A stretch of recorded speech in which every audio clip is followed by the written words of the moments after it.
Holy crap, Kinda Funny is going to be at PAX East in a major way. Friday morning at 11:30 will be the Kinda Funny panel with the whole podcast crew, and Saturday will be the Kinda Funny / Hitman party at Coppersmith at 8 p.m.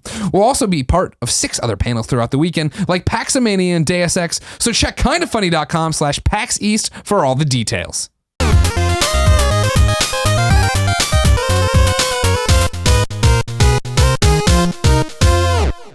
What's up, everybody? Welcome to the Kinda Funny Gamescast, episode 65. I'm one of your hosts, Greg Miller, alongside my Canadian Maple Leaf, Mitch Dyer. We did it. We're back together again. They said we'd never get back together, but here we are on a very, very special first ever episode 65 of the Kinda Funny Gamescast. Tim and Nick, I said get out of here. Yeah. Colin, hit the bricks. Yeah, I was there. Mitch Dyer's coming through, and I want to talk to Mitch Dyer all to my lonesome. I have a special. I'll tell you I'll steal one of Tim's lines. If you're supporting us on Patreon, this one's worth the $1. This is a good one. You're gonna get a good show here. I love Mitch, one of my most fascinating people in the industry. You're hyping this up a lot. I know you're gonna deliver. Sorry about your $1. I know you're gonna deliver. I don't know why he says that either, because it's always more than $1. if you're getting early access to the show, sorry about your $10. It's $5 or $10. But he always says it's worth the $1. But I think he's going back to when we used to make you pay on Bandcamp. It's a grandfathered in term, a colloquialism.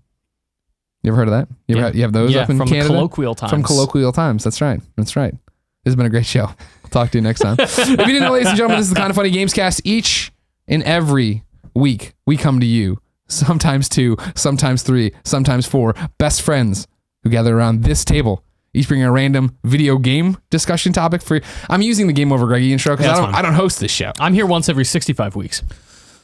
I like that a lot too. Mental note. Write down that joke. 1:30. He's got to come back. 1:30. Mitch has got to come back. Is that math? Yeah, I think so. Okay. If you know, this is the video game show. We get together. We talk about topics pertaining to the video game industry and things. If you like that, you can go to patreon.com/kindafunnygames, where you can support us and get each and every episode early, along with a bunch of exclusive perks and bonuses. If you have no money or buck to toss us, like you, did you point yourself on that one? Super broke. I'm unemployed. I'm literally not have a job right now. You can head over to youtube.com/kindafunnygames, where we put up the show topic by topic, day by day, until we post the entire thing as one big video in MP3 the following Friday. You've got that spiel on lockdown. And that's why I fucked up the first part, because I'm doing the Game Over Greggy part, but it's hard to insert Game Over Greggy is Gamescast. dead now. It's all about the Gamescast. It is all about the Gamescast. Probably what'll be our best episode ever. Everybody, suck it, Colin. He doesn't care. Colin's happy to be in his room playing Ratchet & Clank. Yeah. He's getting ready to go to a Homefront event right now, which the Let's Play will already be live by the time you see this. youtube.com/kindafunnygames. So go there and watch it, unless something horrible went wrong. That's always the problem. What if it's a really bad Let's Play? Then don't go watch it. No, still go watch it. I don't care. Just give me the view. Yeah, give me the money. Leave I don't care about any of the content. But make it a nice comment, even if it's a bad video. Exactly. You tried, Colin. Exactly. Colin tried really hard at that game, and it turns out his thumbs just aren't what they used to be, and he can't keep up. He's so used to playing the Vita now that when he tries to play with the DualShock, it just doesn't work. Colin's hands are just perpetually like this. Yeah. For a number of reasons, not just the controller one. Mitch Dyer, how the hell are you?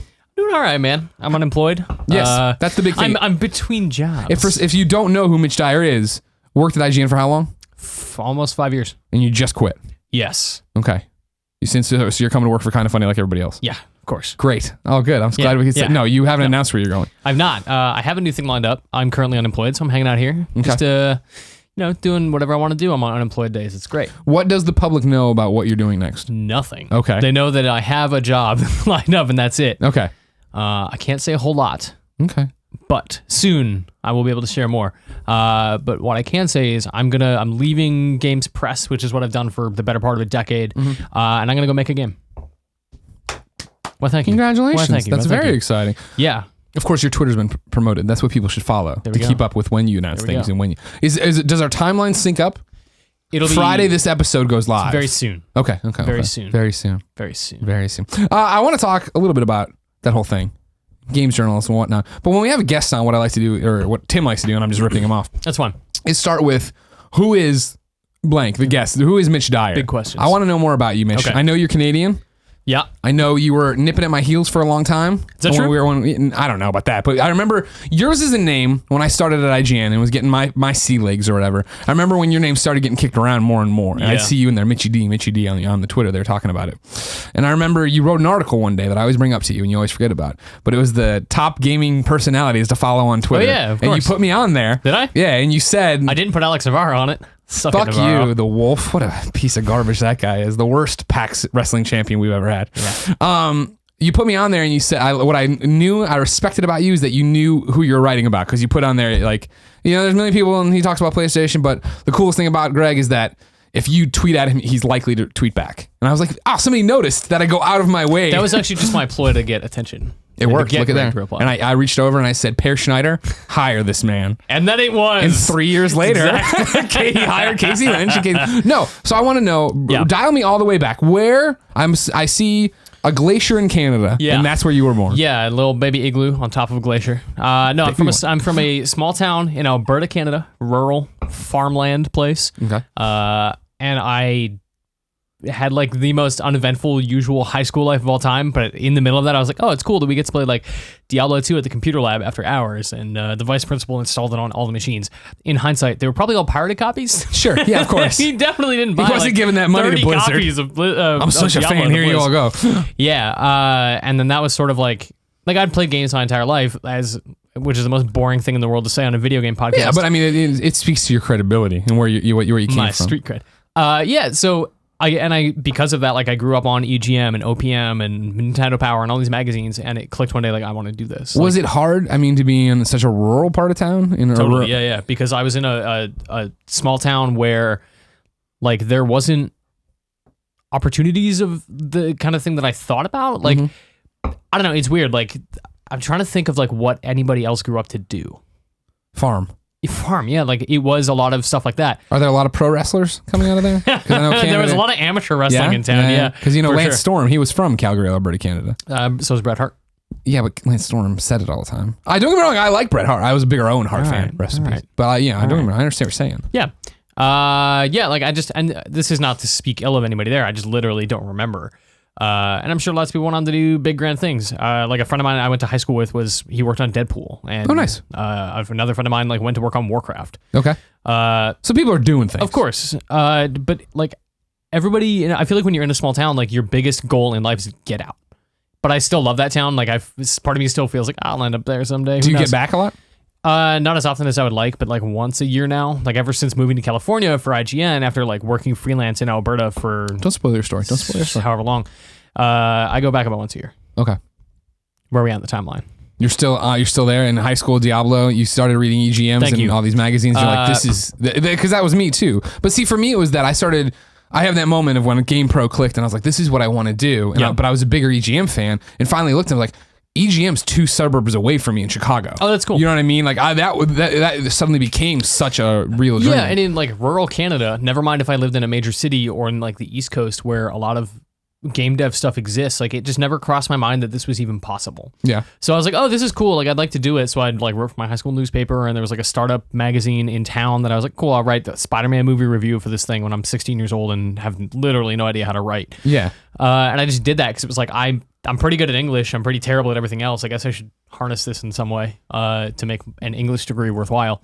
So I just started writing about video games, and I started my own blog after working on like one-up blogs for however long, like starting my own thing and just doing that for a while and going, well, I kind of know what I'm doing, right? I think I do. I'm going to just start a website with a friend. And we did that for a while and did that until I just randomly got the attention of an editor at OXM, Dan Amrich, who's now at Ubisoft. Yeah. I interviewed him for our little startup website. Just be like, how the games journalism? Secretly employed just to get all the secrets. Sure. And hot tips. I'll just duplicate his strategy. Yeah. Well, and then after that interview, I just didn't stop bugging him. Like I just stayed in touch in like the least annoying possible way I could think of. And postcards. At handwritten letters that were 30 pages long. Hey Dan, just thinking about you. And eventually, it's funny, like I got a stray email from him that was clearly meant to be addressed to somebody else talking about getting me on as freelance. And I was like, I don't know if I should reply to this because it's very clearly not meant for me.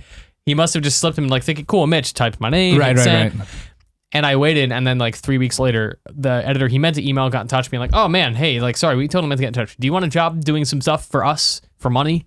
And I literally didn't know what that meant. I didn't know what. How old are you at this time? Maybe 20. Okay. Maybe. What are you doing for a day job then? I was working at a styrofoam factory. That is awesome. Yeah. Doing the most like the laziest, easiest job in a manual labor factory that you could possibly do. Like I literally put a vacuum in a box full of like millions of little beads that become the stuff that's in like beanbag chairs. And like they manufactured that and pressed it, and it like you use it for siding and really boring stuff that you put like under the roads to keep the roads warm in Canada during the winter. Sure. And it was like the most awful, boring factory job of all time. And I would like write while I was there because I had a really easy job. So I'd bring my laptop and just write while I did my super easy job. And are you writing fiction or are you writing stories? No, this was all like I'm writing about video games. Like I'm playing games in my spare time. I'm trying to build up PR contacts. I'm trying to figure out how to be a better writer and do all of this. And like I gave up on creative writing pretty early out of high school. Like I wrote a lot in high school. It was all terrible. And I was like, well, this is all terrible and I don't know how to get better. So I quit. You know, like you do when you're ambitious. Let your dreams go. So I took this job. I was like, well, I should get this job. I'm not ready for college. Maybe I'll save for college and go in a couple of years. Got my first freelance job. Did that for a while. Decided like, okay, I'm trying to remember the order of things. I think I went to college for a couple of years and got the IGN job opportunity presented itself after like years and years of freelancing. Yeah, I was gonna say it wasn't because you were freelancing. It seemed like forever. Yeah, and I was doing magazine stuff. Like I did stuff for GamePro, AtGamer, OXM, PTOM, a bunch of different online, the Games Radar, and different online outlets that like whoever would have me, I would just pitch everybody. And the minute it was weird because the minute I had my name on OXM, it was suddenly like gates opened everywhere where it's like, oh, you write for someone legitimate. You're approved in some fashion. Yeah, Somebody's looked like, at your stuff. OXM hooked me up big time. Like I got a dev kit from them or a debug unit. The test. Yeah. PS2? So no, Xbox 360. Oh, I'm sorry. Yeah. Come on, Greg. I was hung up on PTOM. I'm like, I know that magazine, the better one. What up, Scott? Damn. So I got my debug unit to like review pre-release games, and I reviewed a bunch of trash, and as you gave a lot of 4s. As every freelancer does. Yeah, you give a lot of 4s to 7s, best case. And the minute I had that debug kit, I was like, "Hey, OXM, like you gave me this. Can I use this? Like, yeah, we don't care. Like, do our work, but do whatever you want." And I was like, "Oh, cool." So I went to GameSpot right away and was like, "Hey, do you guys need people?" And immediately started freelancing for GameSpot. So like, "Oh, you have a debug kit?" No freelancer has a debug kit. It was like a hyper rare thing. Like 3 freelancers I've known ever had a debug kit, right? Which is crazy. Because like, why would Microsoft ever send me a debug kit? We'll send in this kid rural Alberta. This kid in the middle of nowhere. We'll send him one of these $15,000 machines. So it was like my entire career, like the running theme throughout everything is that people literally just hand me dreams every time. Like with this freelancing thing, it was like, here's everything you need to become a very successful freelancer. Yeah. So I like quit my job, freelance full time, went to school. So I want to know that. How long did it take before you were quitting the styrofoam factory to go out there and freelance? Years. Okay. Still, because I was still like, well, I make decent money freelancing and it's like good extra money to have, but I still like, I was so insecure about like, what if I don't have a full-time job? How do I live my life without a job? Yeah. Like still not thinking that freelancing was the job. Right. And if I quit the factory, I could do double the work. If I could do more freelance, I can make more money. But the factory paid really well, so I sure. It sounds like a sweet gig. Yeah, and it was perfect. I made a lot of money, and I hung out, and I made a lot of bad decisions as a young person with my money, and like you do. Yeah, of course. So I quit. I freelanced full time for a little bit before I was like, okay, I'm gonna actually go to school now. Went to college for a couple of years, freelanced the whole time, missed classes because I was like, well, I'm on deadline, so I'll skip religious studies this week. Sure. Which don't ever do that. Just go to your fucking classes. Go to religious studies, everybody. It's a good class. Religion's really cool. There's a lot of interesting things about religion and theology. Let us tell you about them. We just immediately detour. The Mayans. No. The Mayans. Where are we in the timeline? I'm in college. You're in college. You're full-time freelancer. You're skipping classes. Oh, so I hit this point, and that's when IGN sort of approached me. Like Casey Lynch, who was the EIC at IGN at the time, and I'd worked with and maybe for Casey a couple times in the past because he had flip-flopped between editorial and PR. And he went to IGN, was the editor-in-chief, and was like, hey, do you want a job? And I was like, this is funny. You're like in Canada. I mean, you're in the United States. This is funny. Yeah. And he's like, no, literally, like, here, fill this paperwork out. This will begin the visa process. We want you to come work for us. Nice. And I was like, this is crazy. I don't want to be in the middle of a semester next year and have this visa get approved and have to go to the States. I'm going to drop out of college for a semester, give IGN the semester to figure out if we can do this. And if I get it, I go. If I don't, I go back to school. And it was like down to the wire. It was like I had to either... Like I packed all my stuff and assumed that I was moving just in case. But it was packed to either go to the States or go back to school. And it was like the week before I had to actually finish like reapplying for all my classes that they were like, hey, this thing got approved. You're going to move to the fucking United States. I was like, okay. So I packed everything I could fit in my car. I drove down and I got an apartment with a friend. I wired him $3,000 to pay for the apartment because California is really fucking cool. It's yeah. Rent here is wonderful. Got the place and drove down on a Friday morning, arrived Saturday night, went to work Monday morning. Damn. What did your parents think when you quit your job to freelance for video games? My mom for a long time, like my dad was like, oh, cool. Cool. Video games are cool. You're writing about video games, cool.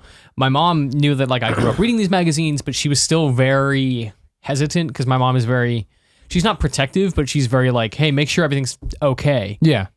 And if it's not okay, fucking figure it out. Like I had a job when I was 12 because she was like, hey, you should get a job. You're 12. You're like, I don't think labor laws allow that, Mom. So I did like hockey refereeing, which was cool. That is a kick-ass, and that's a very Canadian job. Super Canadian. Yeah, dude, my dad drives a Zamboni in the winters. Like God, that's his second job. How much did you know about hockey when you became a hockey referee? Oh, all of it. I've been playing for years. Okay, cool. Everybody at IGN, I was just assumed is just like me and has no sports acumen at all. I had a lot more than I do now, for sure. Like now I sort of pretend to follow baseball. Oh, sure. Like because my family is like very deep in Detroit Tigers. Okay. So I'm like, oh yeah, like I like the Tigers. I love watching baseball. I love going to baseball, but I don't keep up with baseball. Sure. And it's like this, I can already see the trajectory of like, I started to care and now I don't. And that was exactly my hockey career. Was like, Sure. I really care about hockey. I follow hockey. I don't care. Yeah, okay. You know what? I don't need this. No. Now all I care about is Dota 2. That's my favorite sport. Save that. We got that in reader questions coming out. Same way your bet we do. esports shenanigans. Yes, my mom was always very paranoid about like, are these games people legit? Like, are they really going to pay? And then I showed her like a check I got for $1,200 for a couple magazine features I wrote. She was like, okay, no problem. I need a car. I like rewrote a cover story once. Like I did ghostwriting for a cover story because like there was a cover story that somebody wrote for a magazine that was really bad. Yeah. And the editor-in-chief sent it to me on a Friday and was like, I need this Sunday night. Can you rewrite this entire thing based on what they wrote, having you have not gone to play this game in another country? And I was like, I'll do what I can. And she's like, cool, is $900 enough? And I was like, that'll You're like, be no, fine. $1,200. Would that I knew. And that was that, like getting that check was where she was like, all right, this is fucking cool. Like you're doing all right. And then when it was like, hey, I'm going to get a salary and benefits and live in San Francisco, she was like, holy shit. This is a real thing. Yeah. And she's like, oh, this sucks. My son is moving away, but it's also like cool that you're going to do something you've wanted to do for years. Only child?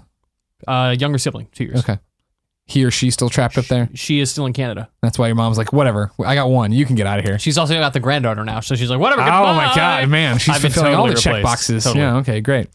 Now, here, the other week, 2 weeks ago, yeah, we had Andrea Renee on.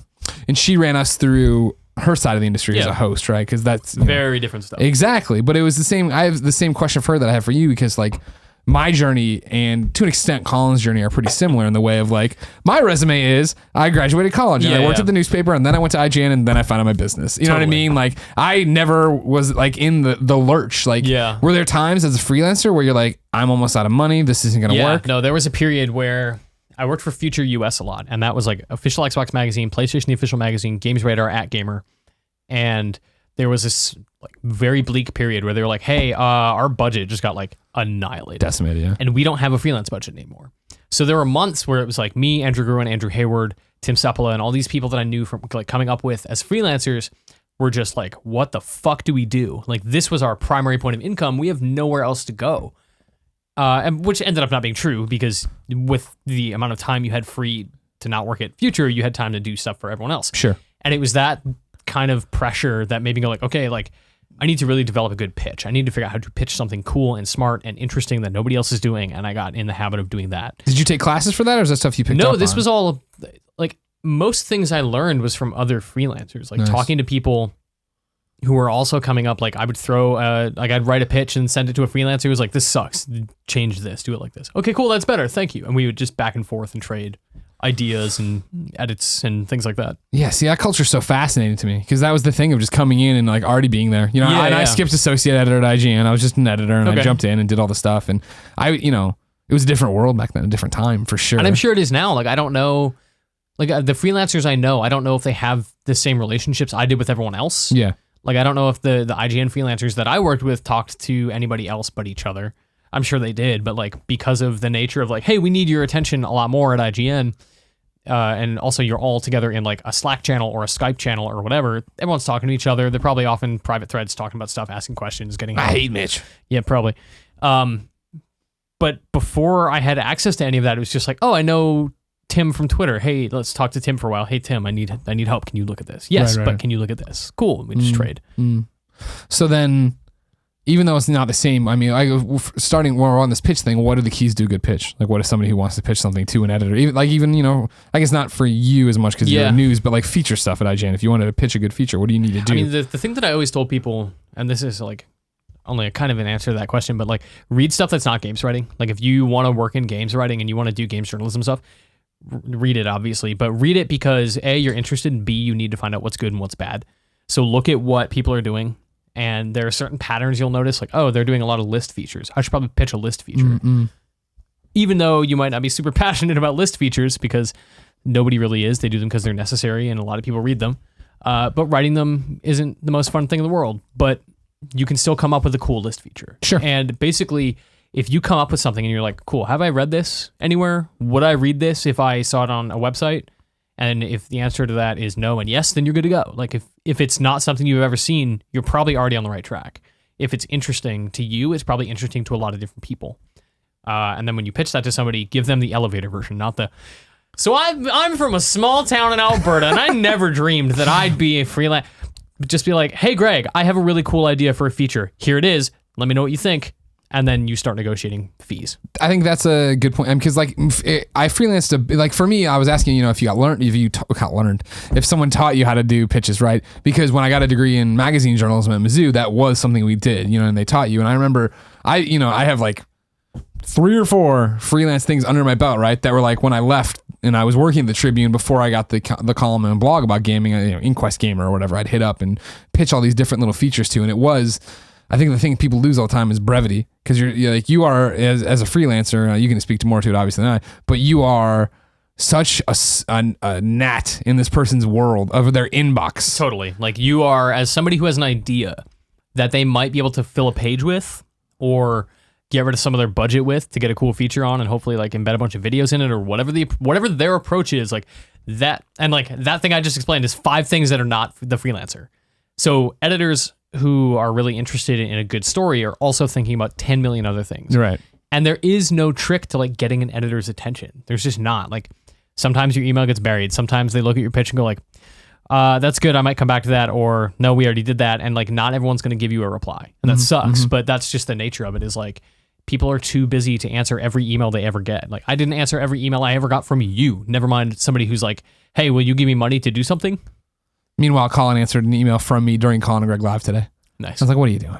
Running inside, you got to run a business, man. It's true. We wear a lot of hats. A lot of different things are happening. Yeah. So when you come over for IGN and you're one of Casey's hires, like I remember was it 2011? It was late 2011. I got full-time contract at IGN. I stopped freelancing. I got paid my salary in Canada, which was amazing. And then I moved to California. Lost all that money forever. Of course. But it was February 2012 2012 is when I started at IGN.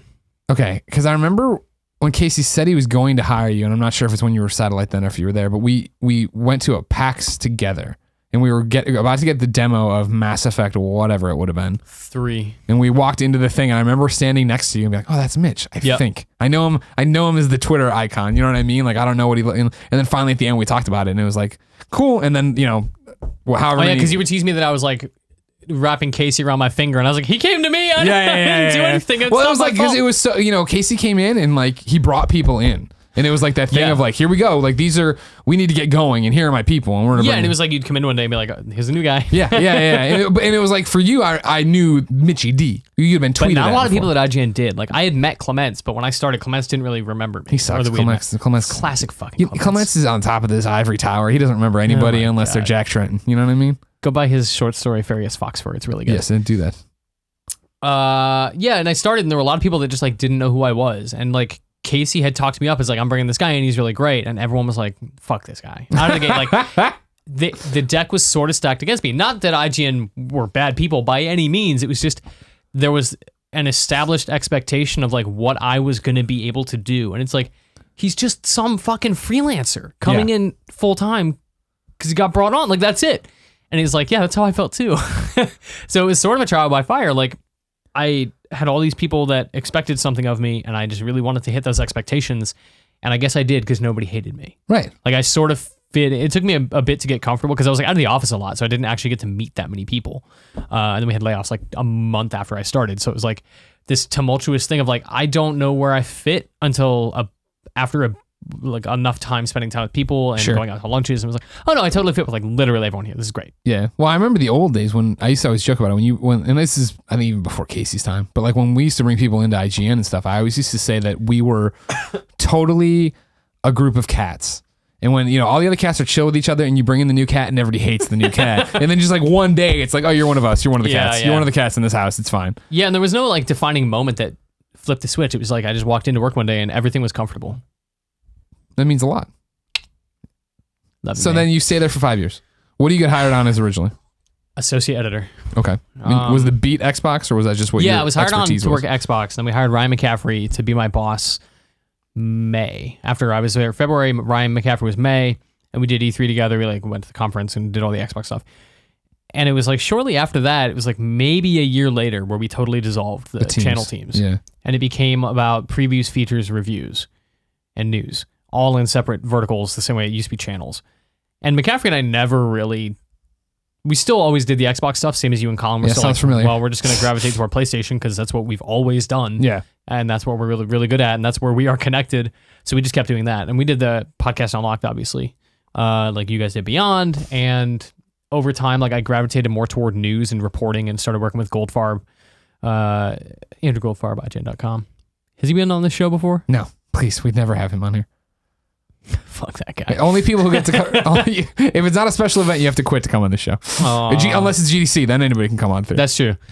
So I started working with Andrew on news and sort of just stayed there for a while. And then every now and then he'd be like, okay, I'm going to go on a big like IGN first trip with McCaffrey and do features and do... Because basically like the thing I found out is like at IGN, you need to be versatile. You can't just come in and be like, I'm the Xbox guy and I'm only ever going to write about Xbox.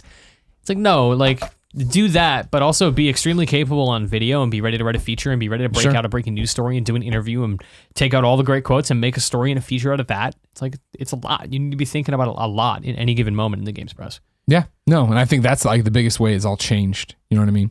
We'll talk about that in a little bit though. So why, I mean, you keep going, you get drawn to news and that's pretty much where you stay for a long time, yeah, right? Mostly. Yeah, like 2 years, 2.5 years or something like that, I think. I can't remember when I made the jump officially, but like I pulled Steve, our EIC, into a room and was like, hey, I want to do news full time. Like I don't want to, I can't remember what I was doing at the time. Maybe previews, review. I don't really remember, but I was like, news seems really cool and I think I'm really good at it. So let me do that and let me have more time to do reporting and meeting with sources and trying to find cool stories. I remember that you wanted to go, like, because you wanted to go, like, this is a bad reference and I know you don't like it, but stick with me. You were the guy of like Lois Lane in Batman v Superman who's like, I need to go to Washington for a few days. Totally. I got this thing to chase, da-da-da-da. Yeah, and he was like, I'm going to take a lunch with a source and come back and have some intel and I'm not going to write anything today, but I have information for a story that I'll write 2 months from now. Right.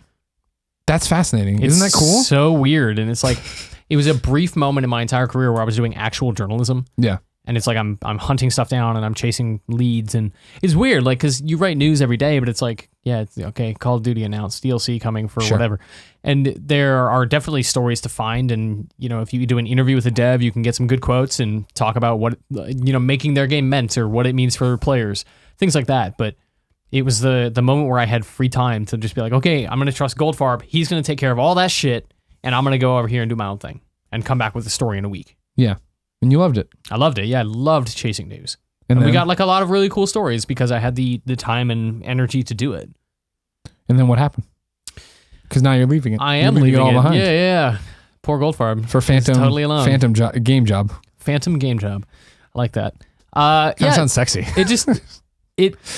I reached this point, and I think a lot of people in media do, where you look at what's next, and it's this ocean of other opportunities, or climbing the Games Press ladder. And both are appealing for different reasons. And some people stay on the ladder and they climb up the Games ladder and they run websites. Mm-hmm. They start their own website, whatever. Like this guy.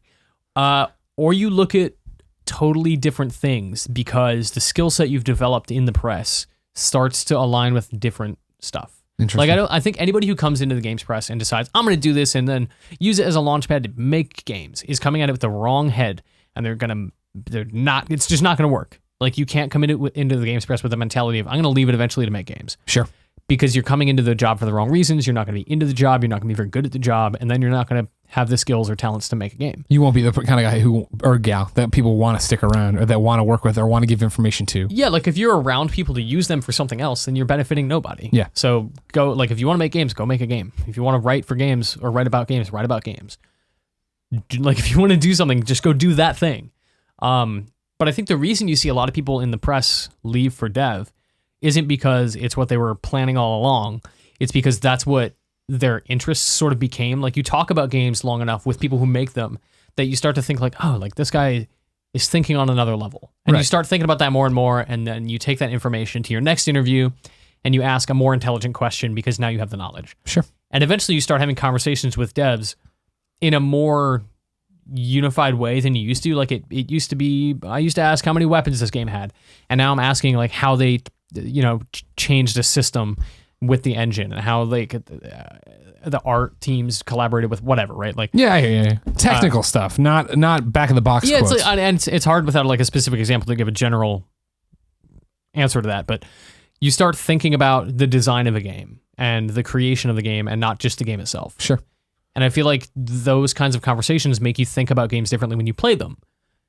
At which point a lot of people start going like, I wonder if I could do this. And some people go like download Game Maker, they download Unity and they start tinkering with stuff. They start writing a story in Twine and then they publish it and it's just there. And like people. Did you do these things?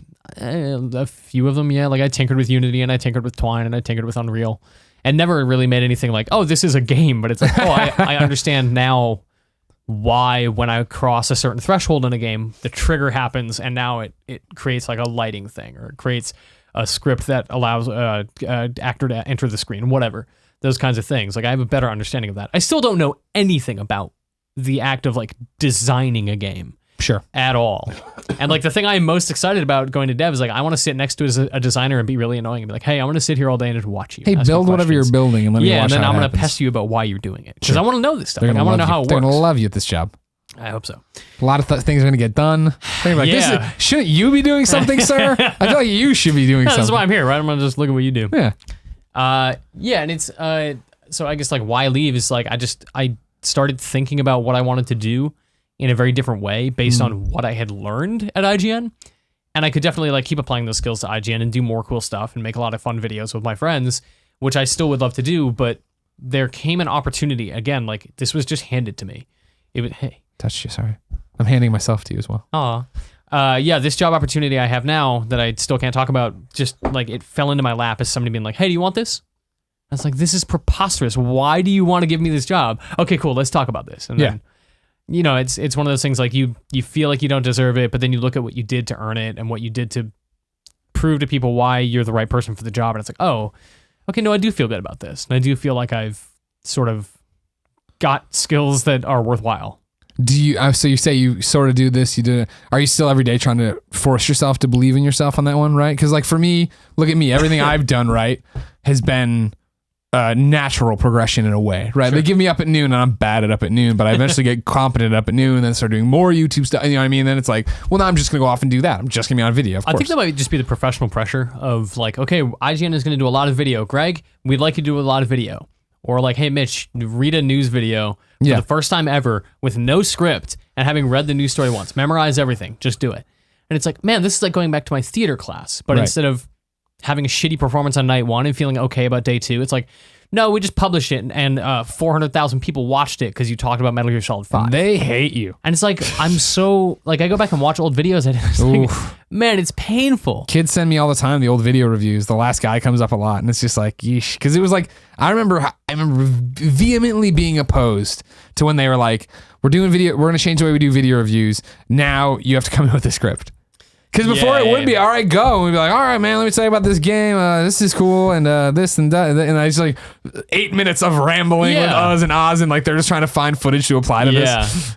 Yeah. And then they give you write your own script and you're just like, today, the video games. It's like really hard to read a script and not sound boring. Yeah. So like one of my first video reviews that like really mattered, like one of my first big game reviews at IGN was Ninja Gaiden 3.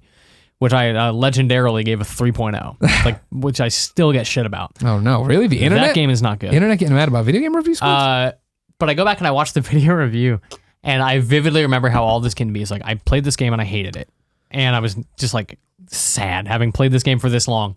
And I wrote the script and I was burned out from just like playing it all day and writing all day. And like, it was all I was thinking about. And I was just bummed out about everything. So that was bad enough. But then I stayed home and was like, oh shit, I can't stay home. I'm sick today, but I have to go in. Yeah. Because I have to do this VO for this video review. And like, I'd never really done a VO for a video review. It was my first time really reading a script that I had written. And I was sick as hell. And the video review was awful. Like my VO is just awful. But then you look at something like, I don't know, like some video review I did recently, like the Walking Dead stuff that you and I did, or my Far Cry 4 review or whatever. Like, and that's way better. And I feel like those are good. And I feel like I've learned a lot. And you can definitely see how much I've learned and how much better I got at what I did. So I feel like no matter what job you're in, the pressure of, I have to do this. And if I don't do this, I will get fucking fired. Sure. I got to get better. I got to figure it out. And you talk to people around you and you talk to like your video producers and they typically have good advice about like, hey, you're really shitty at doing this thing. Don't do that. Instead, try this. And you try that and you go, oh, that works way better. And you just keep improving. That's what's fascinating about you is like, I think to it now of just like, if I just wanted to stop right now and go be a baker. You know what I mean? Now, granted, like your job isn't as dramatic as a shift. But I mean, to hang up you're talking about like how good you are at the Walking Dead videos when we did the Walking Dead, how good you're doing right now on a podcast, right? Yeah. And I remember how bad I was at my first podcast, right? Like to kind of put that skill set aside in a way to go make this game. Yeah, and it's a very different skill set, but there's also like parallels. There's stuff that I learned that it's like stuff you don't really talk about because it's just like behind the scenes stuff. Like, oh, I learned how to be a better professional person. I learned how to communicate better based on being in a professional environment in an office with a ton of people that rely on me and who I rely on. And that kind of stuff, you just sort of learn like, oh, I'm really good at spreadsheets. I'm really good at organizing shit. I'm really good at IGN learn really quick if you're good at Excel or not. Yeah, and then they make you do it for a long time. But I ended up like enjoying that stuff. And I enjoyed great. Like the sort of like production of IGN. And I enjoyed like overseeing an event, being like, okay, we're going to Tokyo this year and I have 5 people coming with me and we're all going to go do exactly this, and coming back and being like, all right, great job. Everyone did great. We had a really good show. And we had a plan. We executed on it. Yeah. And like we made money because we went to TGS. Like that feels really good to know that you were valuable to the company. Sure. Yeah. The work you're doing matters. Yeah. All right. You want to answer some IGN questions before we jump topics? Let's do it. Of course, ladies and gentlemen, if you want to be part of the show, go to kindoffunny.com/forums. Tim usually saves all the questions at the end, but I'm filtering them in because I believe in conversational podcasts. Me too. Whereas Tim believes in gulags, where we all sit here and just talk about whatever he wants to talk, whatever NX rumor. Tim's not here. Hate him. This one comes from Jake James Lugo. He says, here's a question for Mitch.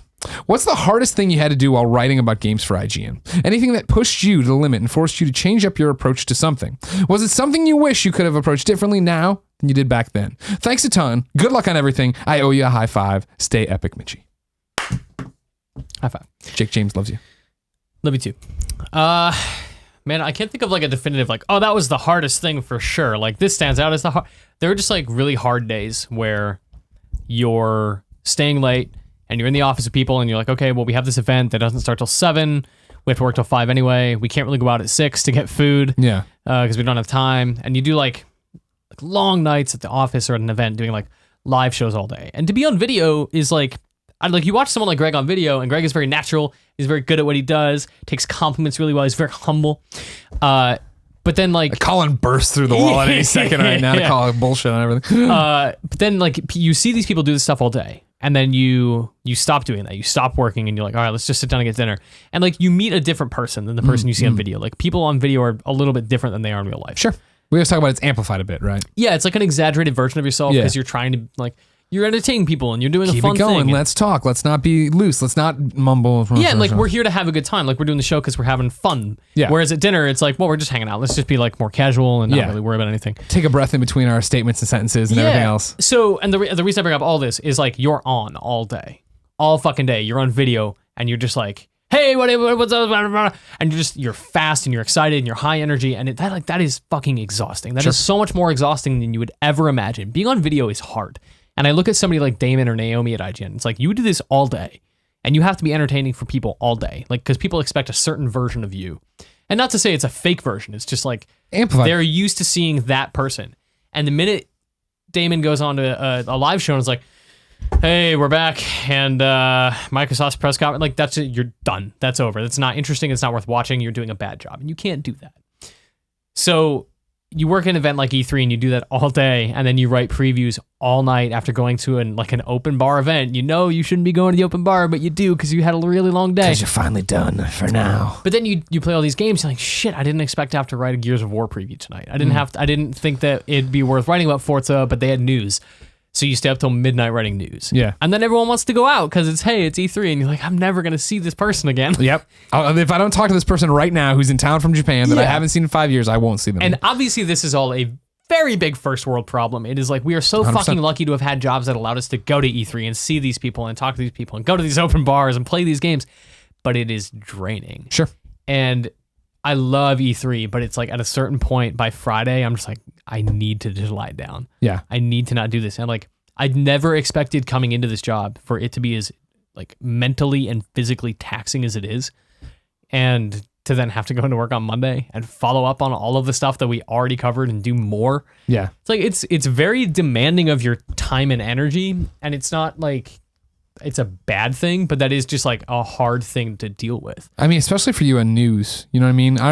Like we dealt with that obviously as the PlayStation guys with the news teams and things start changing. But it was the thing like you never go to, it's never over. No, like you came to me one night with like, we were at a company retreat. Yeah. And you came to me like, hey, I got a text about like a massive news story that's breaking. We need to do this. The worst was always going to bed and then you check Twitter. Like, I checked Twitter and it was some PlayStation, whatever at the time. And it was like, all right, back out of bed, turn on the computer, figure this out. Nintendo at 3 a.m. Like, son of a bitch. Like I know. Why did I check my email? That was always the thing. Why did I even see this? Why did I have to see this? Pro tip: never have your work email on your phone if you can avoid it.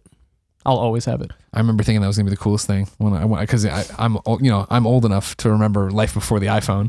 And I remember when I was going to sell my car and go the next day and buy an iPhone. And I was like, I'm going to be able to check email on my phone. This is going to be amazing. And it was, and still is. It is. But it is the thing of like now, I don't know. Once we started all this and I was talking about it at IGN, right? Like it was always, I always thought of myself as a goalie, right? And all these shots are coming out on net and I'm knocking them all down and I'm going out of my way. And like once in a while, someone will get past me and it's like, oh, that sucks. And then we started this, it's just like, just standing to the side of the goal and they're just getting scored on nonstop. I'm like, I literally can't stop these. No. At some point, like I hadn't really done a thorough email go through in like a week because I was at the Final Fantasy thing to Rooster Teeth to Bachelor Party to Rooster Teeth to home to do this stuff. Horrible to me. Like you guys do such a good job of what you do, but like that, like world tour is just like, I cannot imagine doing that. And because none of that is even like the real work. That's just getting to the work. Well, our work changed. You know what I mean? That's the big thing is like I go to I went to Rooster Teeth on Friday and filmed some free play stuff that we're not talking about yet. Or I guess Thursday I did it. Scoops. And it's like, I did it and I was done. And I also just got to be talent, which is always like, so nice. You because survive and be when we're here and it's like I'm producing the show and tonight I will edit the show and now I'm hosting the show. Like you're taking notes throughout. Exactly. There's a lot of different moving parts to this. Totally. Whereas there when it's like, all right, do this, do that. All right, you're done. All right, 10 cool. other people take care of that exactly. stuff for You look around and somebody else does everything else. Like, fuck, that's great.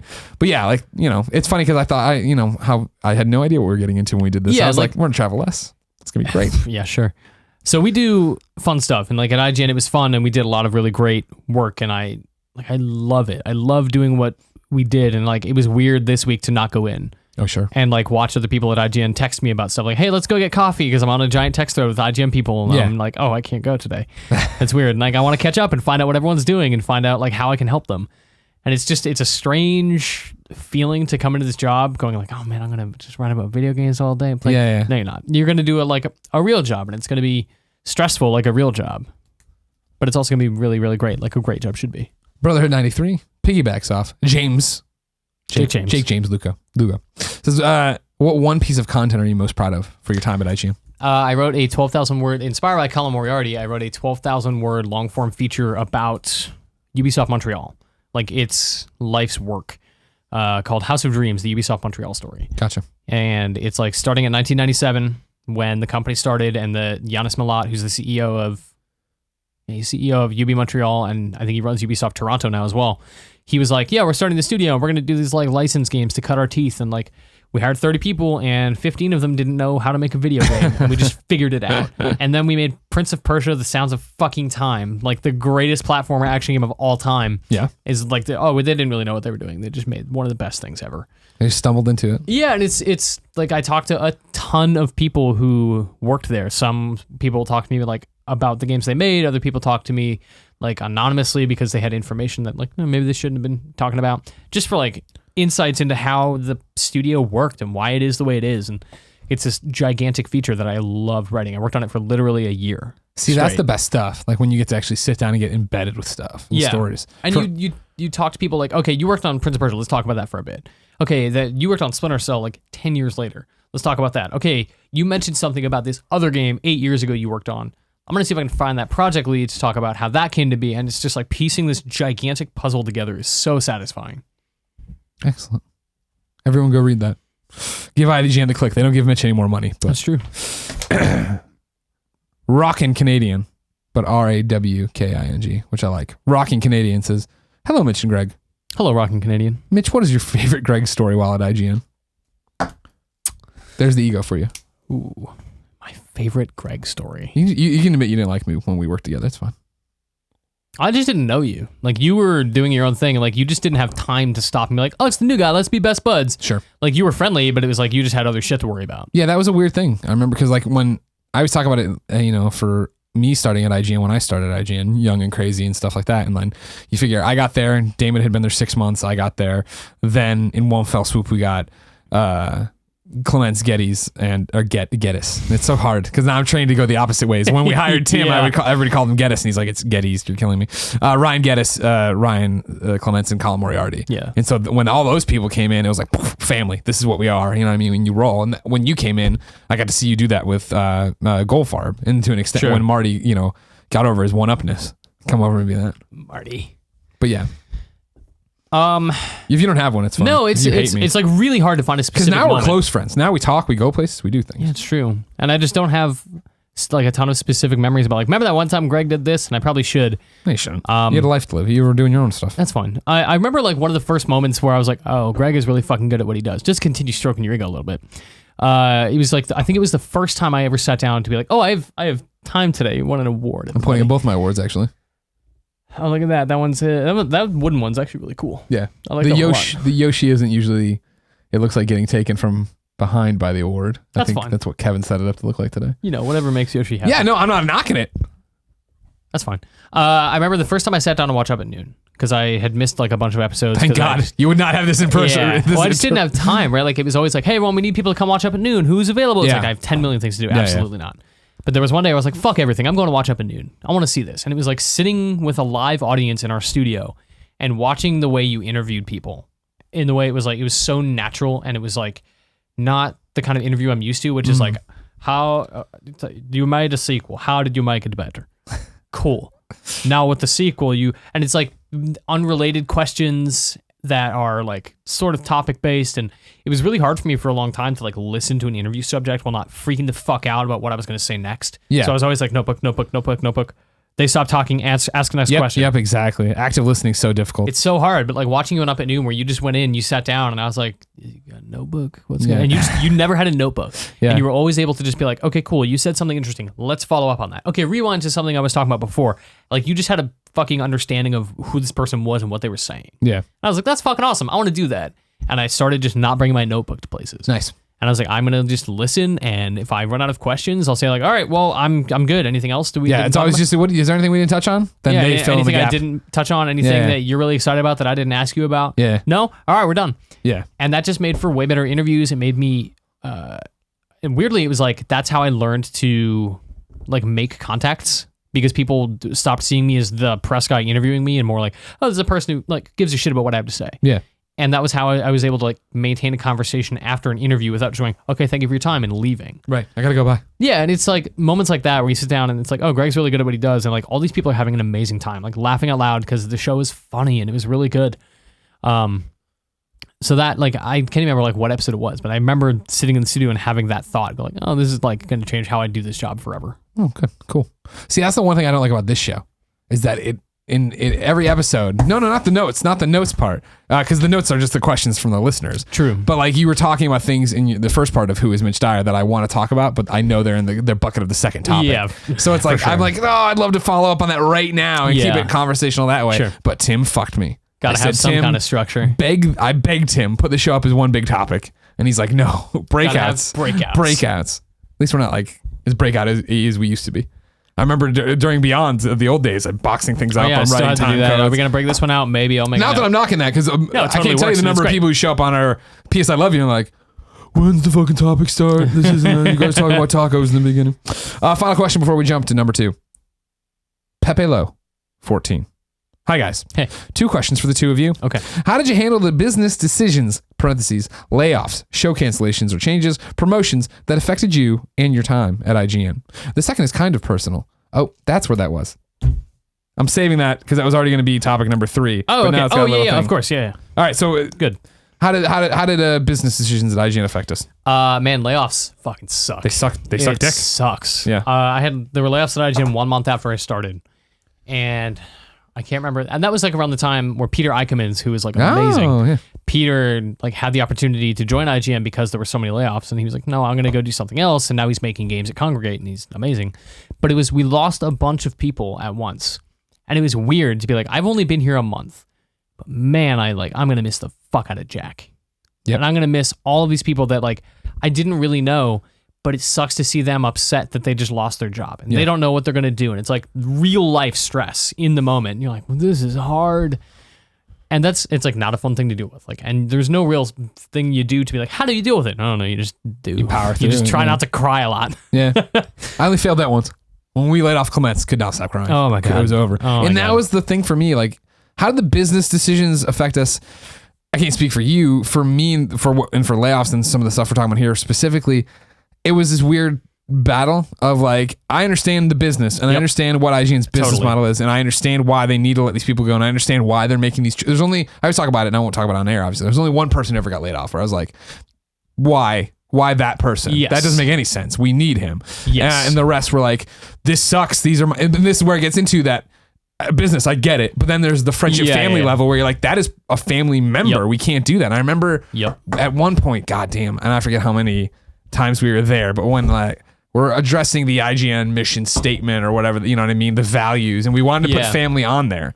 And so, and like the business guy in the room had to be like, I understand. And that's a lovely sentiment. It's not a family. You know what I mean? And it can't be. Otherwise, this doesn't work. And what do you do when something bad happens and you have to fight it? Totally. Yeah, it's hard because you, at a place like that where it is very, like, it's so lame because everyone is always like, we're a family. It fucking is. It just is. Yeah. Like, I talk to everybody I know who has ever left IGN, still on a regular basis. Yeah. And not like about IGN, just because it's like, oh, you were here and I was here and now we're best friends forever. That exists. We always come in at such a formative time. You know what I mean? It's a young man, woman's game. And you pop in and you start making those friendships and relying on each other and da-da-da-da. And then when somebody matures out of that role and leaves the nest again. Leah Jackson was only at IGN for maybe a year. I think she was just about a year before she went to Riot Games. And like Leah moved away and that was it. But I still talk to Leah like all the time. I was going to say, I think I talk to her more now. Totally.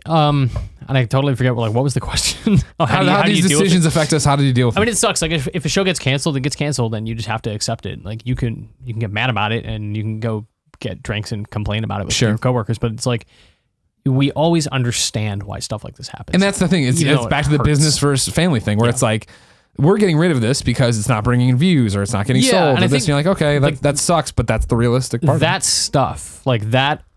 Learning about the values of what is important to the business of IGN was something that I just went into it with literally no knowledge of. I had no expectations that I would ever need to know that.